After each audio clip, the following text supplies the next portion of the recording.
പ്രാർത്ഥനയാണെന്ന് അങ്ങേക്ക് അറിയില്ലേ, ഞാൻ തരാമെന്ന് ശ്രീരാമസ്വാമി പറയുന്നു.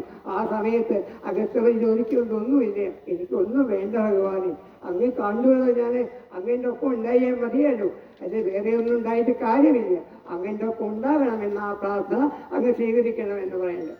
അതിന് ഭാഗവത്തിൽ രാമായണത്തിലെ ആ വരികളുണ്ട്. പറയാം, നടക്കുമ്പോഴും ഇരിക്കുമ്പോഴും ഒരേടത്ത് കിടക്കുമ്പോഴും കുരിക്കുമ്പോഴും എന്നു വേണ്ട നാനാകർമ്മങ്ങൾ അനുഷ്ഠിക്കുമ്പോൾ സദാകാലം മനസേ ഭവരൂപം തോന്നണം ദയാമ്പുരേ. ഇത് മാത്രം എനിക്ക് തന്നാൽ മതി.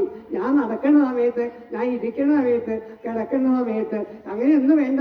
എല്ലാ കർമ്മങ്ങൾ, നാനാകർമ്മങ്ങൾ ചെയ്യുക. അത് നമ്മുടെ നാനാകർമ്മങ്ങൾ നമുക്ക് എല്ലാവർക്കും അറിയാം. ഓരോരുത്തർക്കും ഓരോ ആവശ്യങ്ങൾ ഉണ്ടാവുന്നത്. ആ സമയത്ത് കൂടി രാമനാമം ജപിക്കുന്നതിന് യാതൊരു തെറ്റുമില്ലേ എന്ന് ആ അഗസ്ത്യമുനി ചോദിച്ച ചോദ്യത്തിന് ഭഗവാൻ ഉത്തരം പറയുന്നത് അത് മതി എന്നതാണ്.